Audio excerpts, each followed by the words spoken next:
Pranam Swamiji. Yeah, Ram ji bolo. Sukumar.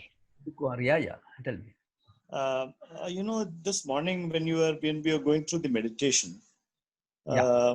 you're harping on accepting everything in Yeah. life. Almost it covered, I think, every aspect of life, starting from your own parents, right to the teachers, everyone. Now, I thought accepting everyone in the process could be a little difficult because there are situations, there are people with whom you come across. You try to accept them, tolerate them, but there could be a time when it becomes very difficult. I know, you can't accept them. You feel like wringing their necks. That's right. Absolutely. So don't worry. There are people like that in my life as well. Yeah. So I was how to wondering handle that? if there is an option to get away from them. Is there an option? Does it mean that you are actually running away from confrontation, running away from trying to solve your problem, or it is wisdom to keep away from them? Thanks. Okay. Is it basically the question is, if there are people in your life who are very, very difficult, you find it difficult to accept, is it okay to move away from them? Yeah. But you can move away only if you accept them for what they are. No? Can you see this? This guy is a pain in my back. Right. I have to accept him as a pain in my back. This guy is a difficult guy to get along with. Accept that fact. It's difficult. Once I accept that, then there are a couple of few choices open to me.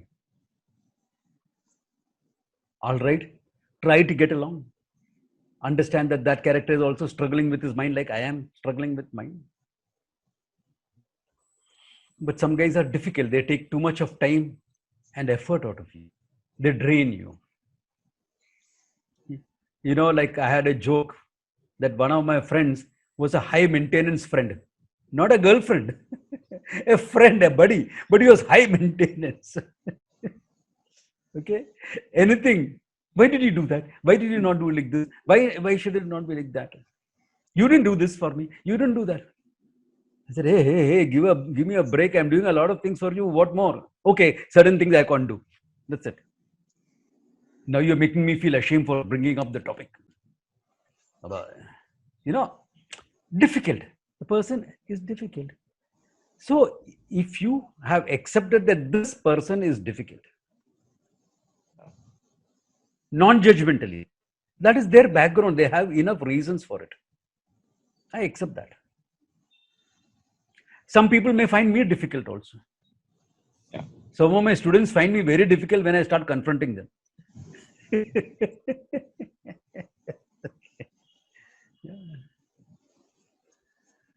Because some of them have this argumentative attitude. One second. Therefore, if at that stage you are making a choice that for the sake of peace, I'm putting a little distance. That I don't want much to do with this person. It is difficult, time consuming. I don't have that much of time and effort for one friendship or one relationship or whatever. Therefore, I'm putting some space. The space may be emotional or maybe emotional and physical, both together. It's perfectly fine. But you accept that fact why you're doing it. Accept that fact that that person has a right to be what the person is. And the person is choosing not to change in spite of all the discussion. I can't change enough to be able to deal with that person. I accept that fact also. Maybe somebody who's more compassionate may be able to do it, not me. Not me. Maybe I'm saying. Yeah. And therefore I'm putting a distance, which is fine. No, it becomes more difficult when someone is very close to you and who doesn't. The people who bug us the most are the people who are closest to us. The more you love somebody, the more chances are that you'll get hurt. That's right. That is why there has to be that samadhanam, that acceptance of people for what they are. That's why I did that meditation in the morning. That dosha, the flip side of not seeing the doshas or not focusing on the doshas all the time is to be able to accept people. Accept them. I am not saying be great friends with them and be bosom friends and lovers and things. No. Accept them, that much. That much. They have a right to be like I have a right to be. That's it. Yeah. Thank you so much, Swamiji. I want to add a couple of things here. I start with saying I accept that I cannot accept. Yep. That is great acceptance. Yep. And the second thing that guides me is what is the dharma of the situation? Because sometimes I may be blind to the fact that yes, this person is argumentative and yes, this person triggers me. But then the dharma of the situation calls, dharma as in what is it that will move the situation forward, which will promote the growth and welfare of both me and the other. It may require me to work with this person on certain projects or certain things we have to do as a family. And so at least for those times, I bring in karma yoga buddhi. What is required to be done? Let me take out the personalities from the equation. And what is it that I can do? Which may involve having some distance, which may involve also that maybe I am provoking the person who always argumentative. Is a person argumentative with everyone, or is a person argumentative only with me? If it is only with me, it is quite possible I am contributing to some triggering or I'm provoking the person in banter. Okay, but the person is getting so provoked. So we are objective to it and we try and see how we can move, in the dharma framework, because that contributes to my growth. That definitely contributes to the other person's growth as well. Okay. And you also have the freedom. You also have the freedom not to work with that person and look for dharmic solutions if you don't have to work, because it's not that dharma is only one way. Anything to be done can be done in 100 different ways. It calls for certain imagination on your part to find out creative solutions. Yeah. Sure. So Swamiji, as I can understand that for the doshas of myself or for any others, if I look at them objectively and do whatever is needed for those doshas, whatever is needed, that means it's not that I keep on fighting with people around me with whom I find doshas, but try to help them and myself in the best way possible for what needs to be done. That's brilliant. Very good. Thank you.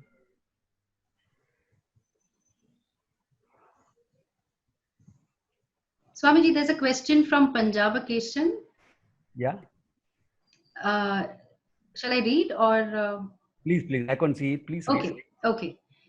Swamiji, you indicated that the manifestation is for us to grow.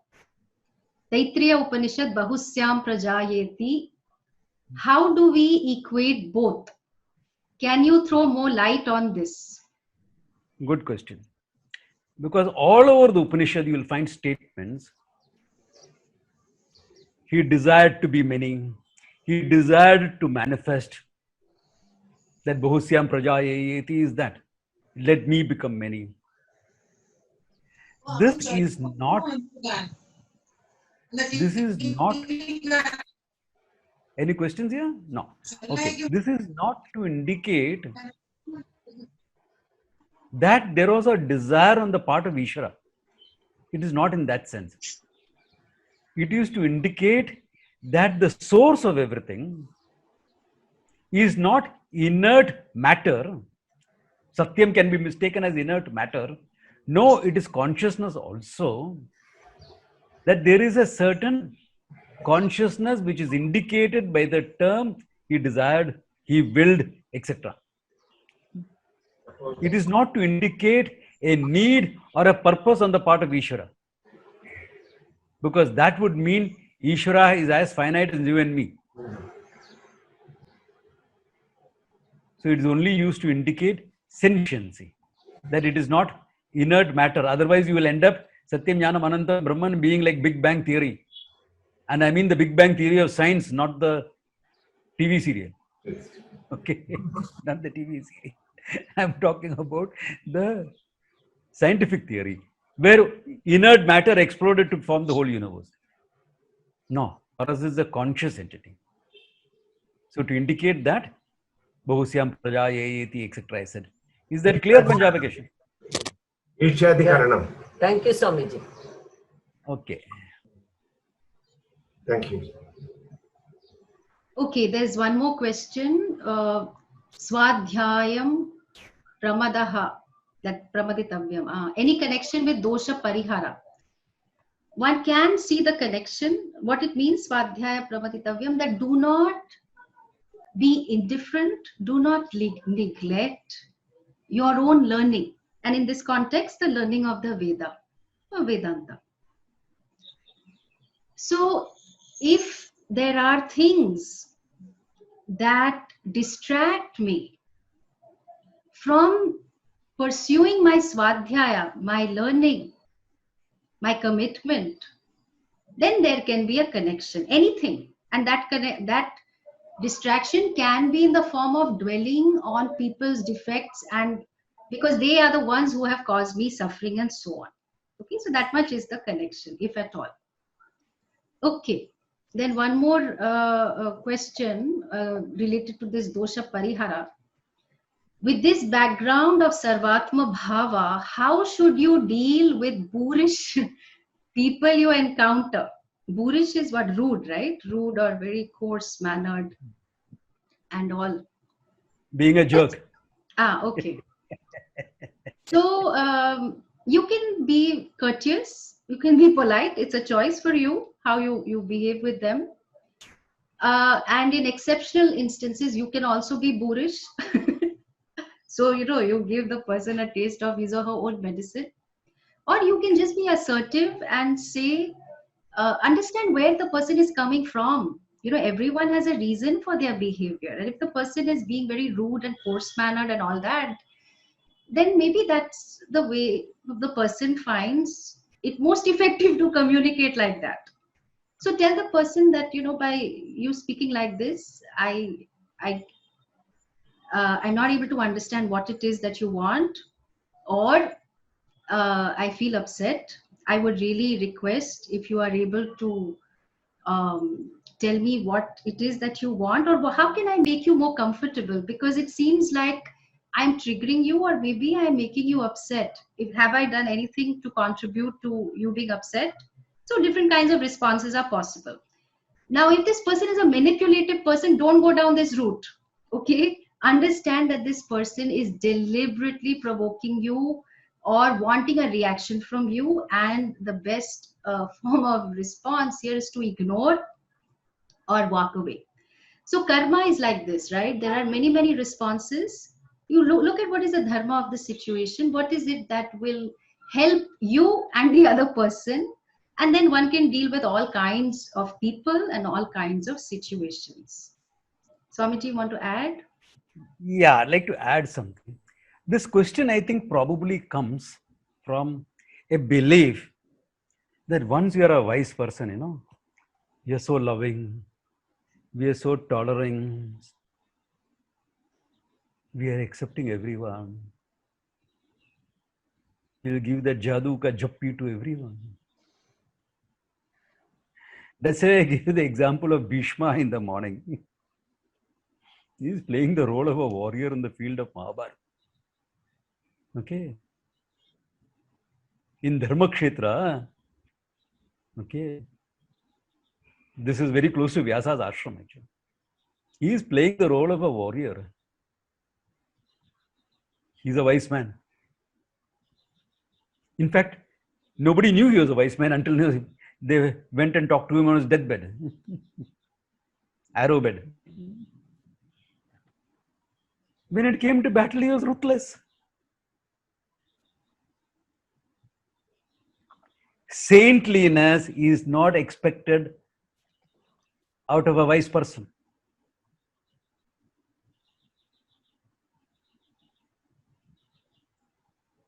All wise persons are not saints. All saints are not wise people. For saintliness, all you need to be is totally compassionate.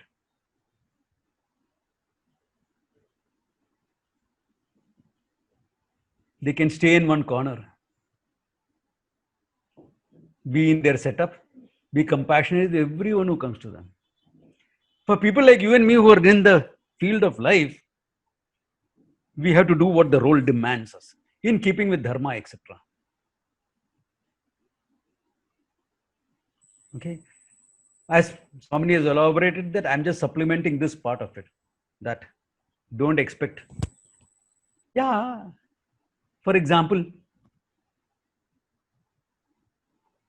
if I'm dealing with the terrorists, I don't have hatred towards them. True. I do not have hatred. I had a small role, a volunteer in the Indo-Pak war. Never hated the Pakistanis. Even now, I don't have hatred for the Pakistanis.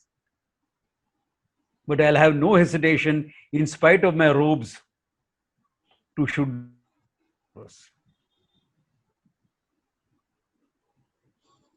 Are you going to go and give them a hug?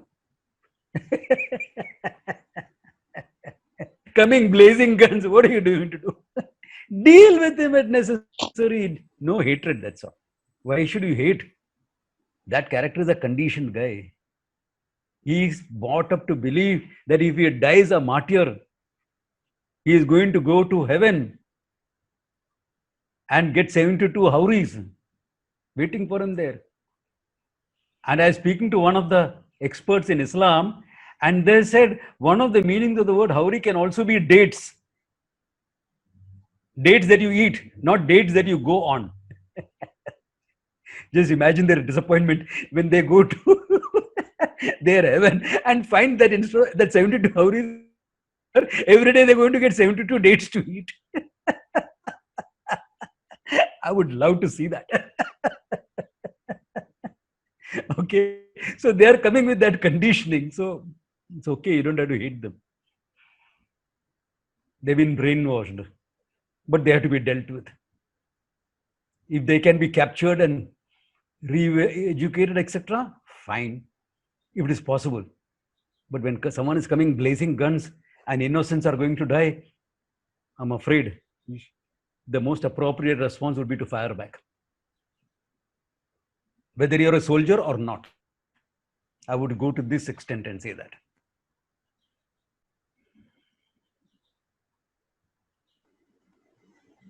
Any other questions? I saw something I saw something on the screen. Yeah, there are quite a few.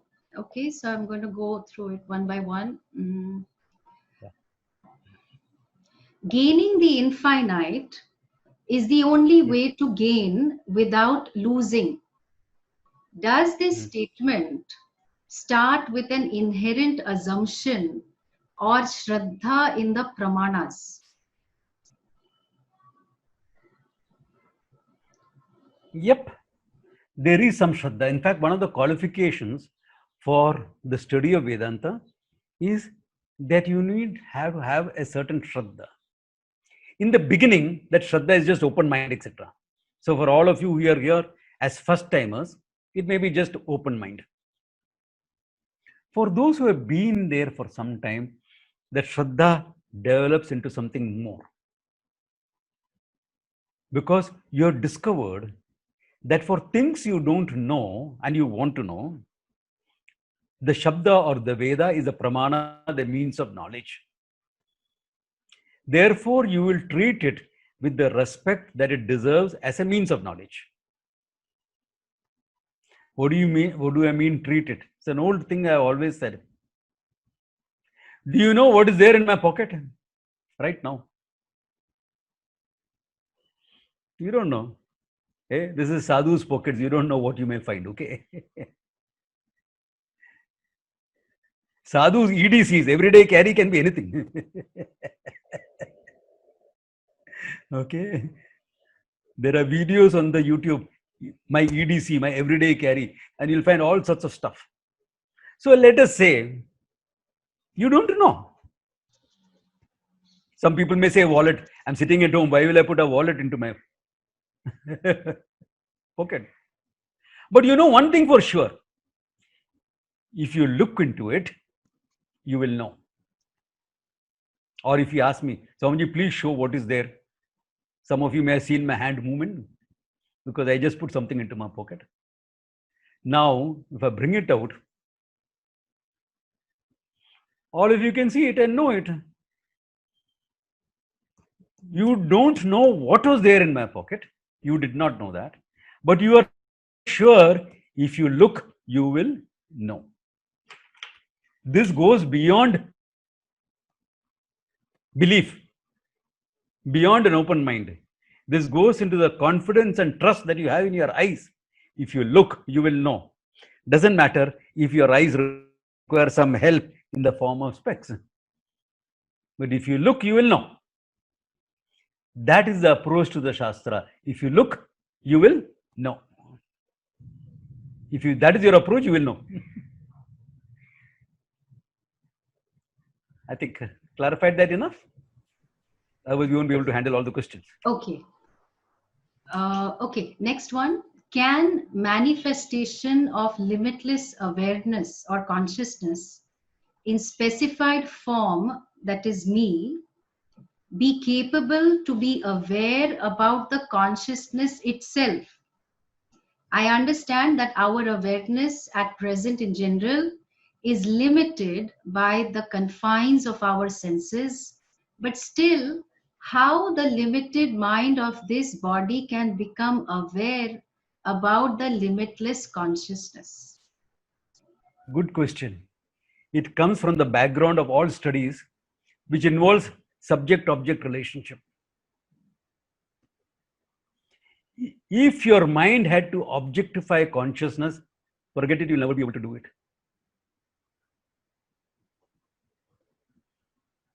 You'll never get this knowledge.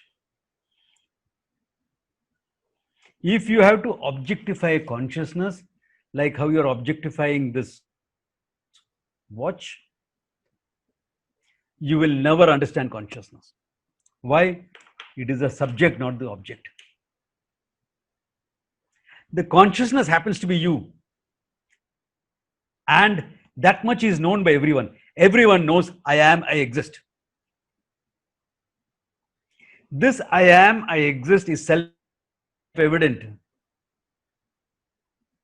If I were to ask you a question, how do you know you exist? What will you say? I know I am. Do you exist? Dekhne do.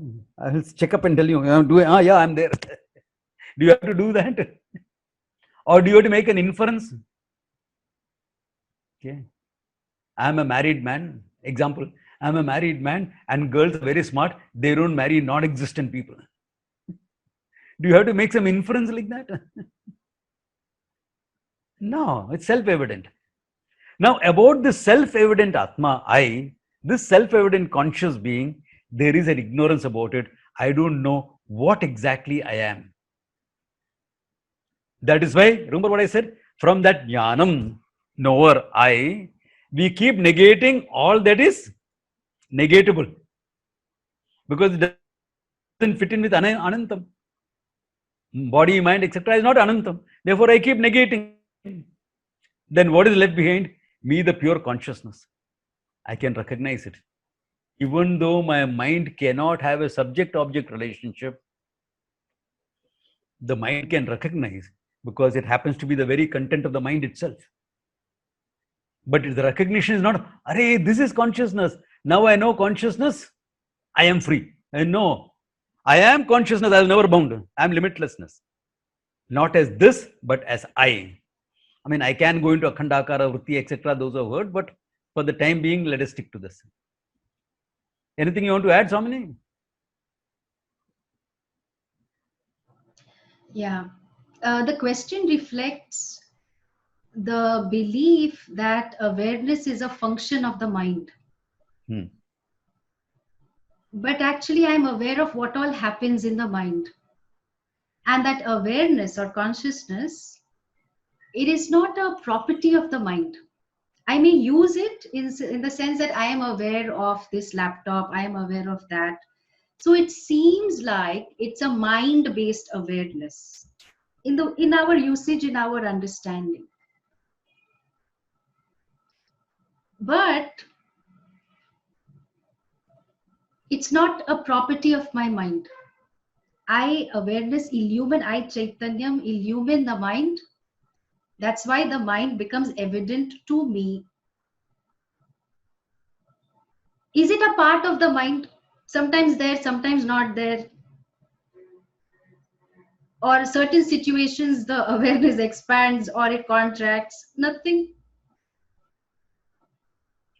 Can any thought displace the awareness that I am? Exalted thoughts, elevated thoughts, degrading, horrible thoughts, doesn't matter. A thought is just a form. So the awareness that I am is never displaced. It is not a part of the mind. It is not a property of the mind. Has the mind, by virtue of association with all kinds of things, made it a product? No. So we have to shift from looking at awareness as a function of the mind and actually seeing that the fact that I am aware of this, that, the other, what is it that being aware is with respect to me without any sakshyam? What is that? And that, Swamiji has already unfolded. That is that Satyam Jnanam Anantam. So the question comes from a science background, okay? And we have to keep that paradigm when we aside. It's a useful paradigm. But with respect to consciousness, we go with the words of the Shastra and we are able to see. Because already I'm self-evident. So that my mind is not proving to me. Things are becoming evident because I'm self-evident. If I was not self-evident, nothing would be evident to me. So we go with the words of the Shastra. Okay. Okay. Now there's one more question. What role should... Great. Is there a follow-up? No. Okay, people are getting ready for chai. Okay. So what role should people's approval play in our lives? Should it matter at all? Or should the litmus test only be, do I feel light and easy? Respected Swamiji, while I'm on this journey, how do we get over the fear of falling ill and getting tests done and hospitals, as my mortality is brought to forth very closely? So 2 questions actually. By the same person, yes. Okay.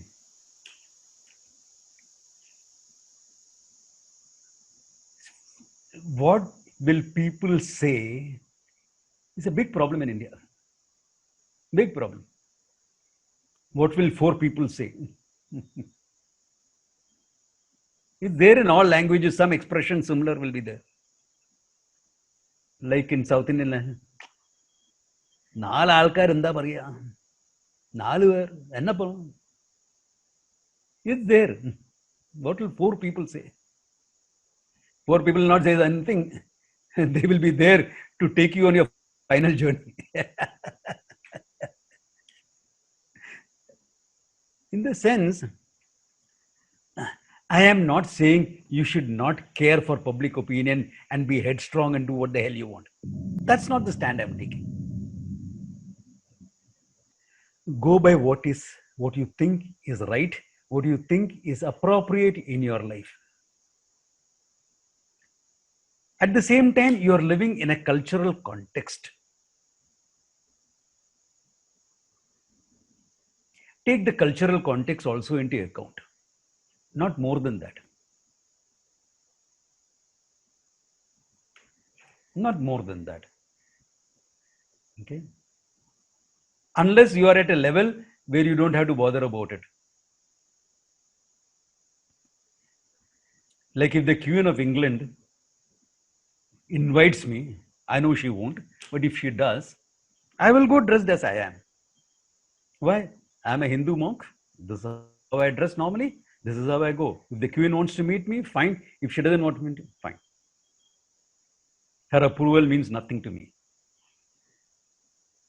Meeting her also doesn't mean anything to me. What difference does it make if I meet her or don't meet her? If it was Princess Diana, at least she was a charming young lady. Okay. But what difference does it make? But if it was somebody else, say one of her civil servants, naturally he has to dress formal and go because there's a role he is playing. Therefore, that is appropriate. For me, this is appropriate. When Gandhiji went to meet the Queen of England, he only wore his little half dhoti and went. And somebody asked him, how could you go like that? He says, don't worry, the Queen was wearing enough clothes for both of us. So can you see, it is depending on what you're doing in life. Some amount of giving into the social culture is fine. Like I know for one thing for sure, let us say in Rishikesh, we are having a discussion among the sadhus, all the sadhus, the Mahamandleshwar, etc. Okay, all the great acharyas and all, and we are all part of that discussion. I know it doesn't matter to them, really speaking. Doesn't matter what I say there will be important, not as how I am dressed. But will I go there dressed in a three-piece suit, saying, "Good morning, everyone. I'm Swami Brahmavidananda." Not appropriate. You're a Swami. There is a certain culture that goes with it. Go with that. Just that much. That much giving into society is fine. That much giving into society is fine. Not more than that. The fear of what people will say has to be jumped. That has to be jumped. Because then, I'll tell you this. You remember the story of the 3 donkeys? We all studied it in school. Father and son taking the donkey to the market to be sold. First the son was riding it. Young man is sitting on a donkey. Old man is walking. How is this? One group of men. So the young man got down. Father got onto the donkey and they're walking. What is this? The child is walking. Old man is sitting on the donkey. Both of them got onto the donkey. And there were some animal lovers. PETA. The forerunners of the PETA. Poor donkey. Look at that. So they ended up carrying the donkey to the market. 3 donkeys. You can never please everyone.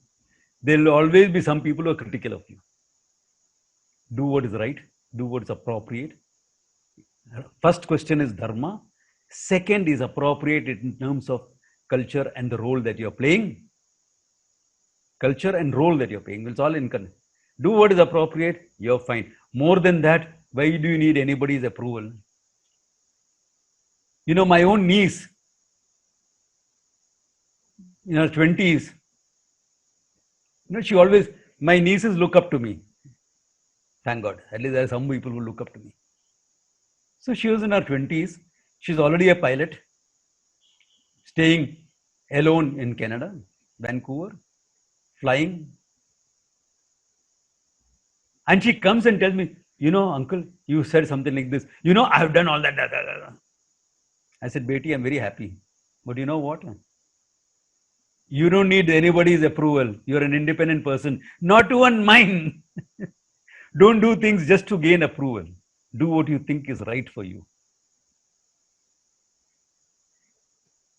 Of course, all your society may not be that accepting as me, especially to the younger people here. Okay, they may not be accepting. They may have too much.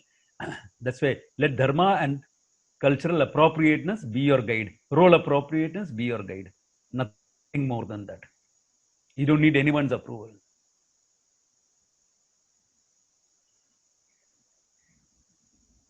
What is the second half of the, you want to add something, Swamini, here? Just one thing, which is that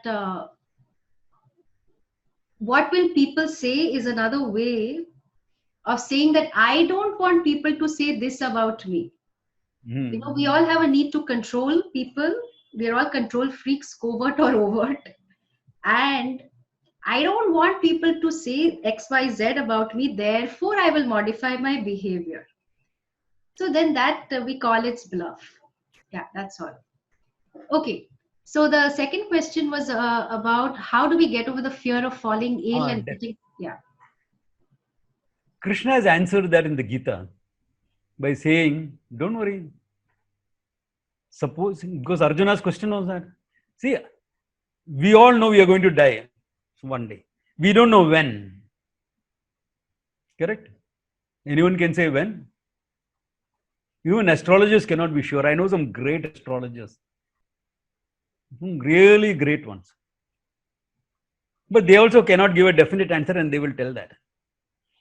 It's very difficult to calculate that. Only one astrologer I knew in Rishikesh could say that with bluntness. Why are you getting this horoscope to me? He will not survive this month. Go. Very good one. No, don't ask me for his number or his contact details, okay? I buried him in the Ganga before I came down to teach. Okay? He had a samadhi. He was a sadhu. Very samadhi. But barring that, nobody can really tell you. Arjuna's case was even more. Why? The moment the teaching is over, battle awaits. Whom is he fighting? Karna, Drona, Bhishma Pitamaha, Atirati. Is there a guarantee he will survive? So his question also was the same. What will happen? If I die before I can gain rootedness in this knowledge, what will happen? And Krishna said, no problems. You'll get a good break in heaven or in higher lokas. Why? Because you have struggled a lot in this life, tried to grow and understand things and all. So you'll get a good break.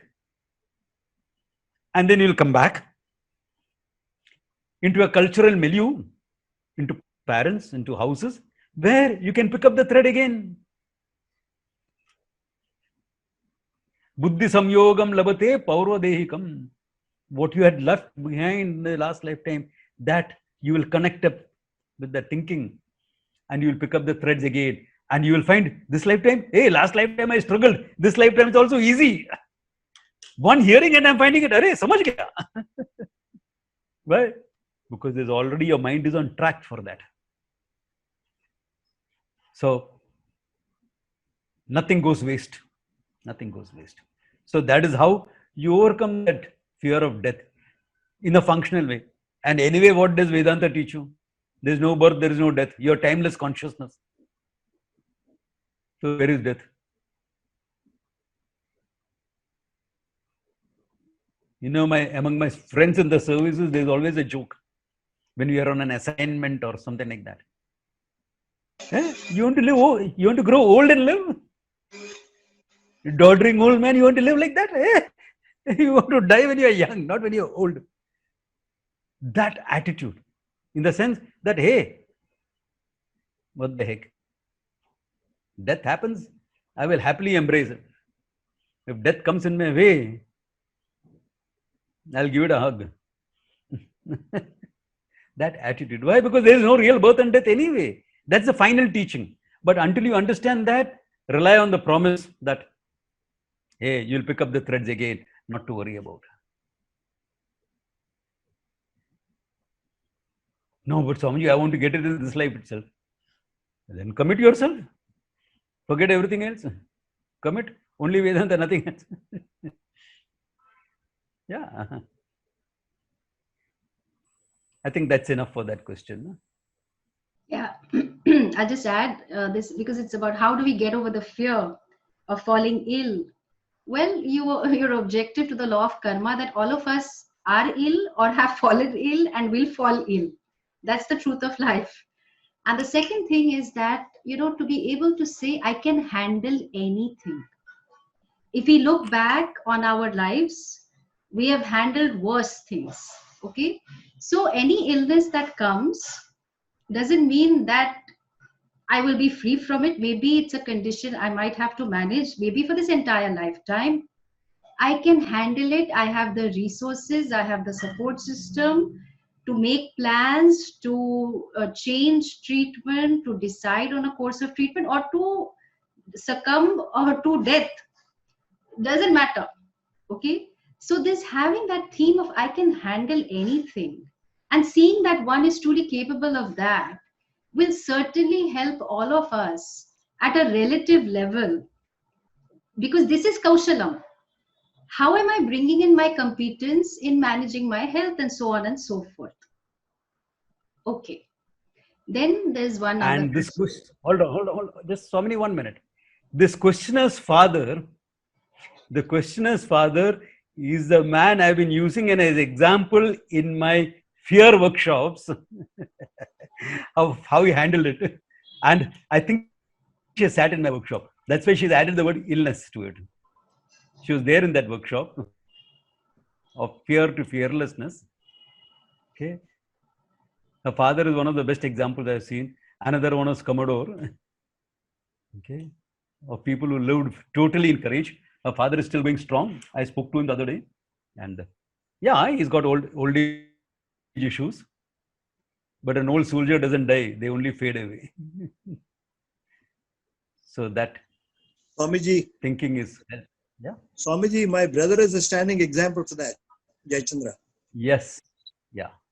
Yes. He lived up to be 100. No, my father. That's my father. I'm talking about my brother, Jayachandra, who's gone through it long. But he's a standing example to with all his illness, everything. Yeah. Yeah. He's there in the camp. Yeah, he's in the camp. Late night and he's attending. Late night attending. With all his illness, all his. Yeah. He's going through hell. Going through hell. There he is. There he is. Smiling. Yeah, there you are. Dorai Swami Jai Shankar. Yes. Hi. With all your illness. Yeah. You're doing well. Yeah. I'm doing well, yes. Maybe on that Slack, you must share a little bit of what you're going through so that people will get the idea of, hey, how to be cheerful and smiling like you are in spite of whatever you're going through. Whatever you feel okay to share in public, okay? In a public forum, whatever you feel okay, not otherwise. Not more than that. Well, I could give a short version because it is a 14-year-old problem that I have been going through. But lately, of course, it has again resurfaced in the prostate. But to put it, briefly, I've been a 16-year-old renal cell carcinoma. It's a slow-growing cancer, but first I removed in 2006 one of my kidneys, left kidney, and then I lost after 2 years a little bit of the left lung lobe. And the renal cell carcinoma has a propensity to go to all parts of your body, including bones. And then in 2010, I lost the midsection of my pancreas. Oh. So since then, all this time over the last 14 years, I've been going for my CT scan or MRI, every 4 months. It starts after the surgery and then goes before the next surgery. It'll be about 8 months or 12 months. So it happened for a while. And now in 2015, I have now, a few in the left lung and the right lung and the head of the pancreas and the tail end of the pancreas. So in the last 15 days or so, I had some urinary problem and enlargement of the prostate, and then I got this MRI done, and it shows that there are 3 lesions. 2 of them are pretty large ones, and I'm just waiting for another, bone scan this week on the day after tomorrow, and then to decide what else to be done. So I'm in that process.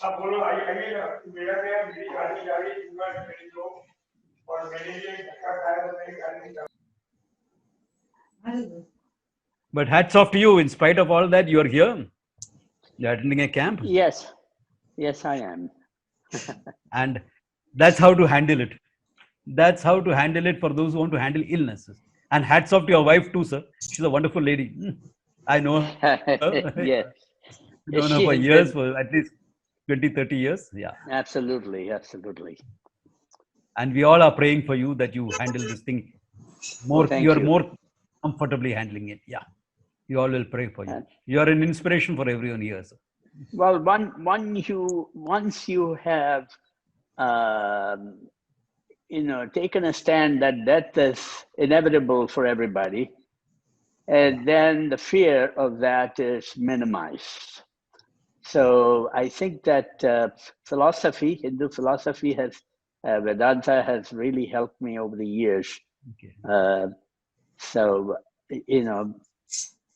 we'll meet death when it comes, Yeah. head on. You're lived well, you'll go well. I'm sure of that. Yes. Thank you. And discover that you don't really have to go anywhere. You're always here. That's right. I'm sure that You're Lord. always there. Absolutely. I'm sure that's also will happen. Yes. So let's move on. What's another question that is there? How do I deal with guilt that I feel when I see that any papa that I and people associated with me have done are the result of my karma itself? You want to handle that? I will add. You please say. Okay. Well, your papa is your papa. Somebody else's papa is their papa. Okay. You're accountable for what you have done, for what you have contributed to this. You're accountable. Yes. We are human beings. So there will be errors done knowingly or unknowingly. Knowingly also, of course we do. We are human. Okay. No, like I used to joke when I was a teenager. In my teen years, I used to joke. Nobody can lead me to temptation. Nothing can lead me to temptation. I know how to find my own way. Okay. I know how to find my own way. Why should anybody lead me to temptation? So we all do things. And a basic guilt, the recognition that I've done something wrong. That much of guilt is healthy. More than that is unhealthy. That much is healthy.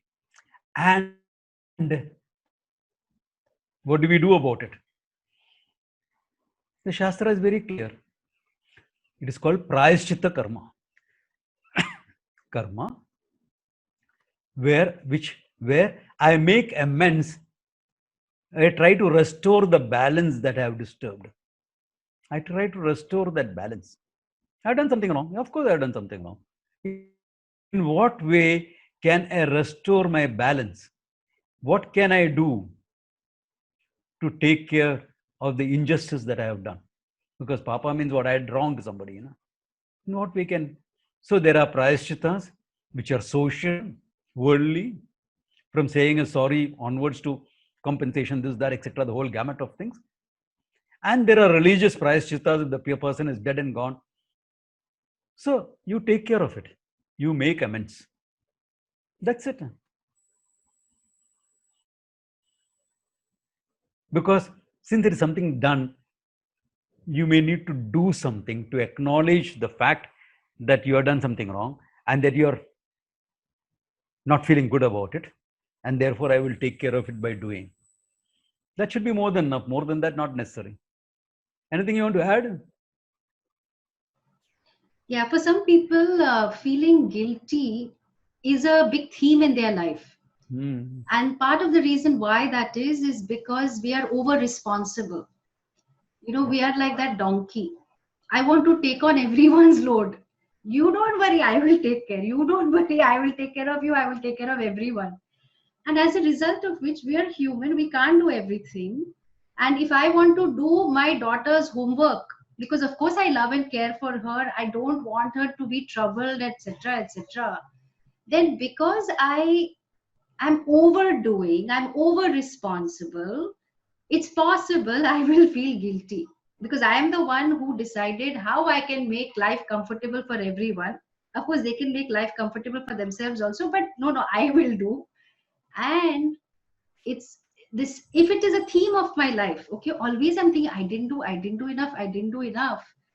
Of course, it's got to do with the existential problem, but it also has got to do with me being over responsible for what they are supposed to do for their own growth. So we want to be objective to see whether it is that, or whether it is the usual guilt, which is actually very healthy, so that we can, as Swamiji said, we can make amends in the best way possible. Okay, there's one more question. And here, one second, here, if some of the mothers here are feeling guilty, it's a good sign.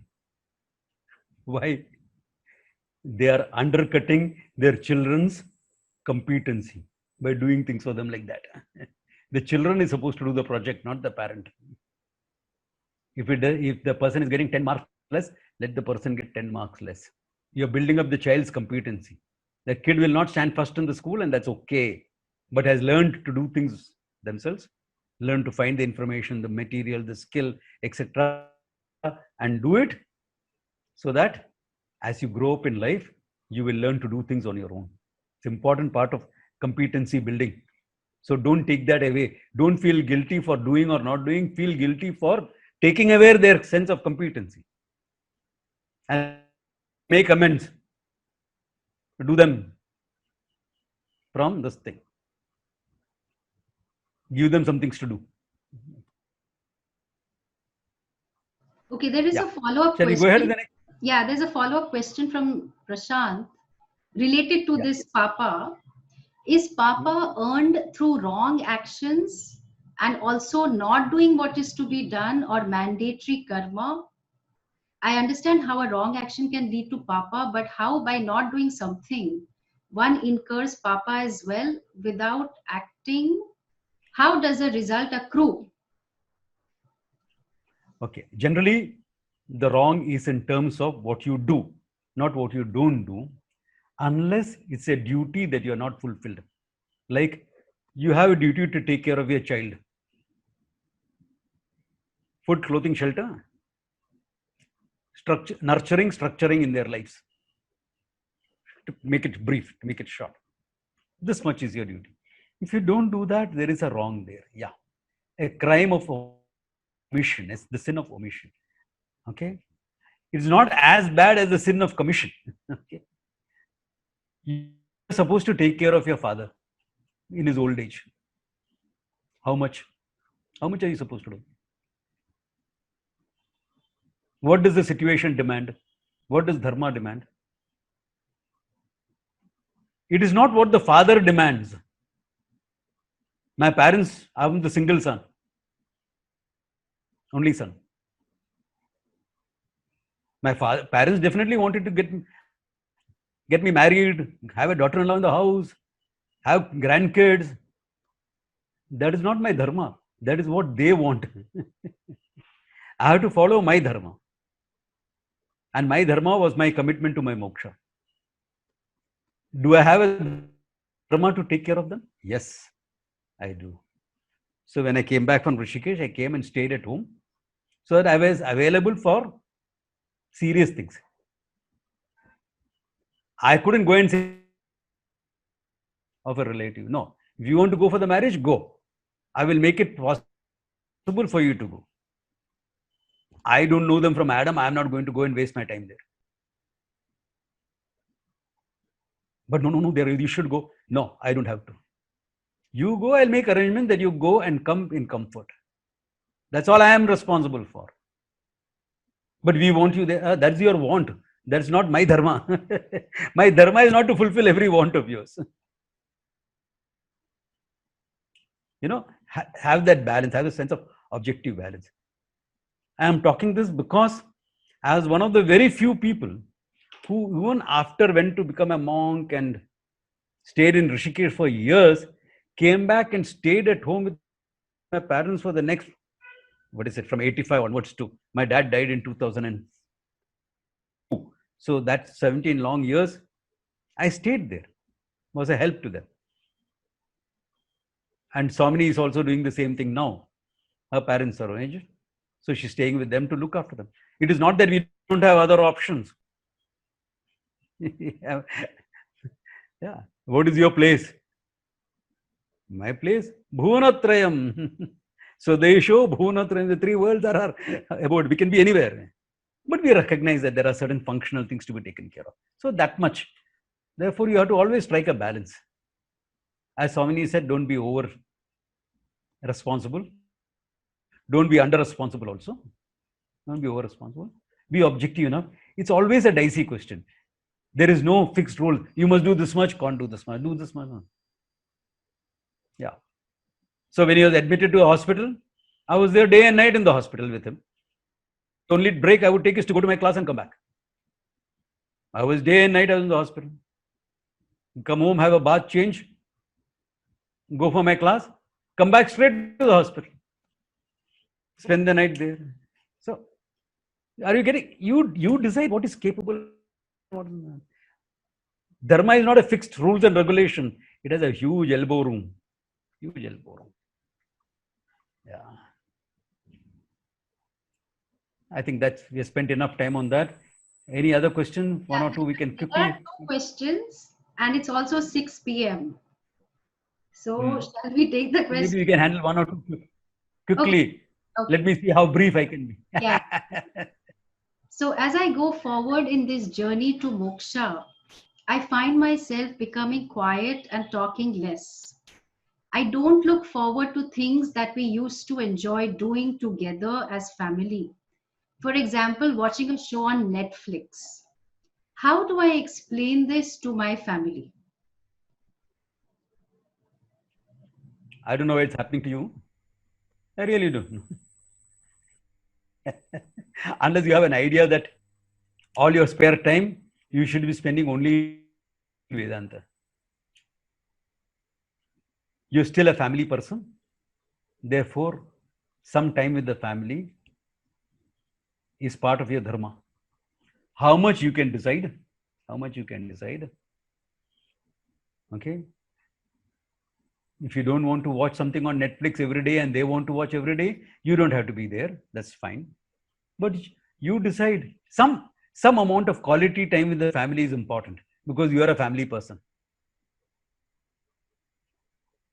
That much is important because you're a family person. Otherwise, why do you have a family?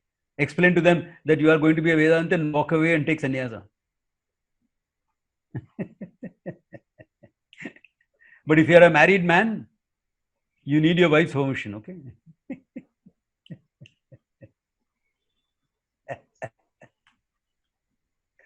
Yeah. Therefore, have some samatvam, some balance. Samatvam yoga muchate. Have a balance. Don't say because you are into Vedanta, you can't enjoy a serial.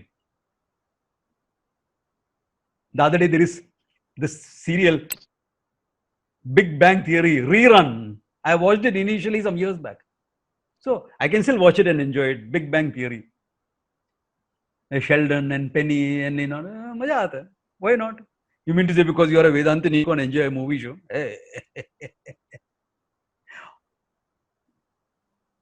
Yeah, but I won't be watching that when I have to do some work that I have to do. Then forget it. Yeah. The one advice given to even wise people, is what? How do you live in this world with this wisdom? Murkha.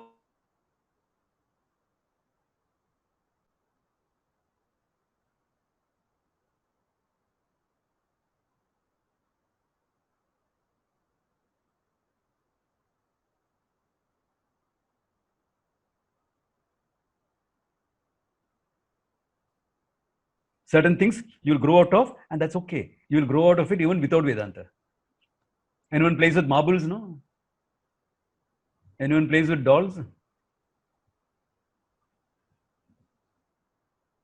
No one does. No? You're grown out of it. So certain things, if you grow out, it's okay. It's all right. But that doesn't mean if your grandchildren want to play marbles with you, you will not play marbles. Balance it out, then you're fine. I think that's enough for that. Yeah. Yeah, I want to just add one thing, which is that, you know, it's very difficult to explain to people around us how we might be, because we want to share this great joy that we are discovering, but they may not understand. They understood you very well on many matters, but they will probably consider that Vedanta is taking you away from them. And so, because one is into Vedanta and one finds oneself becoming more quiet and so on, one will also find oneself becoming more loving, more caring towards them. So, in addition to what Swamiji said, we have to address their spoken or unspoken concern that she is withdrawing or he is withdrawing because of Vedanta. You know, what is wrong with this person? So on and so forth. So, because of our pursuit, let them not feel alienated from us. So we, in fact, and therefore, you know, our hearts have expanded so much that we can do a little more if required, especially because moments of misunderstanding are only going to rise. That you said no for this program also, you said no for that program also, that what is happening to you? And then they will start blaming Vedanta. Well, actually, that's not the case. It's a natural growth process that you do find yourself becoming quiet. Not everyone, but a lot of people. Okay. Let's see. There's two. No. Okay, there are, yeah, two more questions. One is about. I think people should stop sending questions more. We can. The Yeah. camp is not over today. The camp is there next weekend also. Okay, so what shall we do? It's 18:06. What are the questions like? If Yeah, we can one quickly is handle it, about, we'll handle it. Yeah. Yeah. One is, okay, I think the Vak Tapas I will talk about it. While speaking, one should speak keeping in mind Priyam, Hitam, Shreyam, Satyam. In that, is that order of significance to keep in the mind correct? Please throw some light on this. Okay, that's one about how to speak, you know, Vak Tapas basically. And there's one more, which is a good one. There are certain times, like during the class, you understand everything, but there are certain instances when the knowledge is not available to you, you go blank. Like when applying it in your life, does that mean that one has to work on one's adhikaritvam, or the understanding is not complete? I think we can answer this question. The Vak Tapas maybe we can do later. Simple, I'll put it in one line. Let that knowledge be more and more part of your life.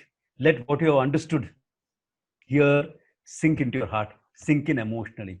Be with the knowledge long enough, every day, some little time, so that it sinks into you. And once that happens, you'll be fine. Once in a way, you'll stumble. We have been walking for 30, 40 years, but once in a way, we stumble. That doesn't mean we don't know how to walk. So that much is okay. But in most of the cases, learn to be okay by owning up the knowledge. More and more deal with that. Be immersed in the knowledge. Attend more camps. Okay. Yeah. So I think now we can call it a day. Many people have been saying thank you, thank you. That means they're giving us an indication that, hey, isn't it time to call it a day? Thank you, Swamiji.